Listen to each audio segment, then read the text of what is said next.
Bloomberg Audio Studios. Podcasts, radio, news. Joining us now is Congressman Mike Turner of Ohio, chair of the House Select Committee on Intelligence, who has been pushing for these votes for some time now. Mr. Chairman, welcome to Bloomberg. We're glad to have you here. I wonder your thoughts on what we just heard from the Speaker of the House. I really do believe the intel and the briefings that we've gotten. And it comes just hours after your committee, yourself and the ranking member of the Intelligence Committee, issued a statement that made clear that Ukraine funding needed to pass this week. Can you speak to the urgency as to why this week and what you told Speaker Johnson to bring him to this point? Sure, Joe. Well, the intelligence is very clear. Ukraine is at a critical point, as the speaker just said. They are running out of ammunition. Russia is certainly surging and putting additional pressure on that front line. And also the lack of U.S. support is impacting morale even in Ukraine. But their ability to be able to sustain the fight, and they are fighting honorably to keep Russia from taking additional ground in Ukraine, is essential. Also, we have the issue of in this package, I think this will result in the administration giving additional weapons capabilities to Ukraine, so we can change the dynamics on the battlefield. They need longer range weapons. They need to be able to hit Crimea. They need to be able to hit the supply lines of Russia as they're coming into Ukraine as part of this aggression. And I think this package is desperately needed to turn the tide on this conflict and support Ukraine. But, sir, how quickly can it do so? You speak of changing the dynamics on the ground. How quickly can this make a difference in a fight that Ukraine is already engaged in, knowing there may be a lag for them to receive some of this?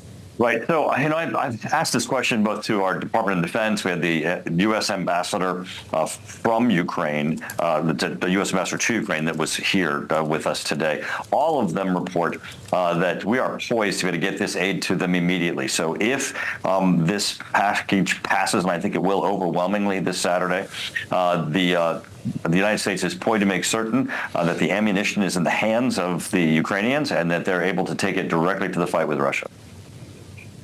There's been a call for border funding as well. Of course, this was a big debate leading into the Senate bill that passed. I know border aid was a question in the Senate, Congressman, and there was an attempt to get some border legislation cleared through rules last evening. It didn't work out. Congressman Chip Roy, your colleague from Texas, issued a statement saying, sorry, not sorry, for opposing a crappy rule that is a show vote, a cover vote for funding Ukraine instead of border security.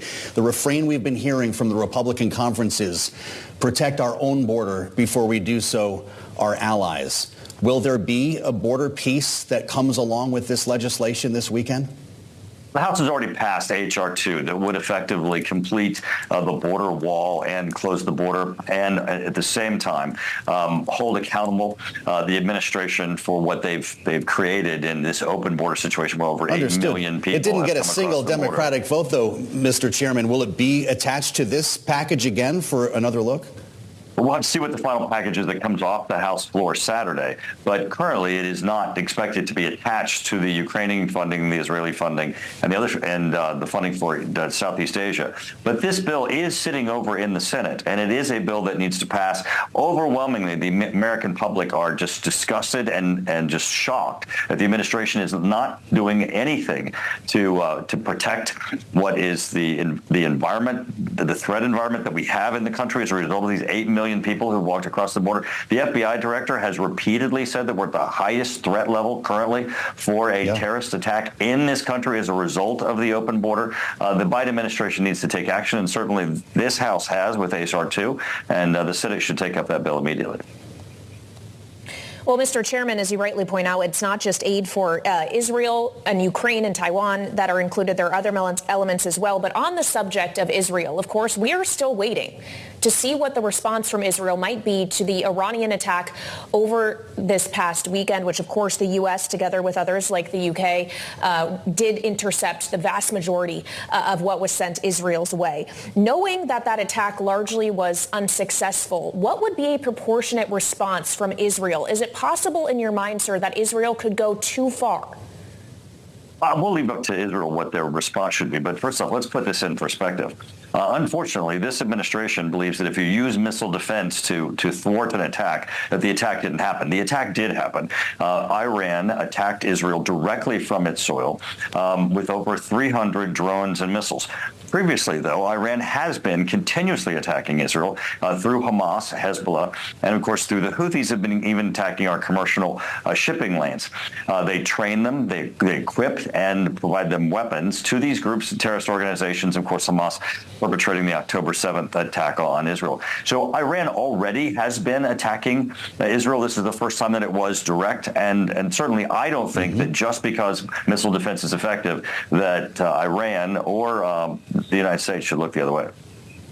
So if the attacker doesn't lay a glove on you, you still respond, is what you're saying, Mr. Chairman. But what is a proportionate response? What could Israel do here as a military answer that would not wear on the alliance that includes the UK, France, and others? This has been a very delicate matter, of course, domestically for President Biden. What's the right move? Well, certainly they won't be sending 300 missiles and kamikaze drones into Iran.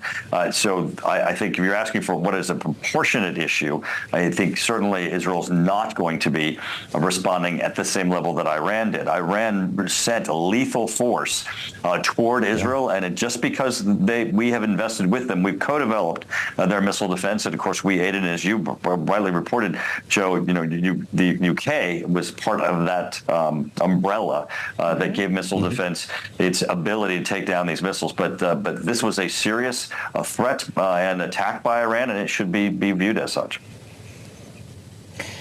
Sir, we'd like to turn back to just the affairs in your chamber with our final minutes with you, knowing that the cost of bringing aid for Israel and Ukraine and everyone else to the floor may be ultimately the Speaker's gavel. What is your degree of confidence that Mike Johnson, having said today that he will not change the rules that allows any one member to bring forward a motion to vacate, is going to be able to make it out the other side of this? Is it a mistake for him not to change those rules? Would that be a better decision? Now, Speaker Johnson is being incredibly courageous, and you've heard him as you were reporting. He is saying he's doing the right thing, and certainly he should be rewarded for doing the right thing. Bringing this bill to the floor so that we can pass this on to the Senate and send it to the President's desk is essential for our national security. And I think overwhelmingly the membership of Congress is thankful that he's doing so.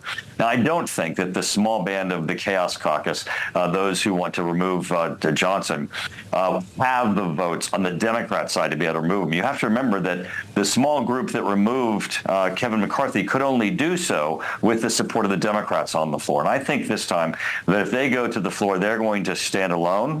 They'll be a very small minority. They'll be exposed for being a very small minority, and they will be unsuccessful. All right, Mr. Chairman, thank you so much for joining us this evening. That's House Intelligence Committee Chairman Mike Turner of Ohio. We appreciate your time, sir.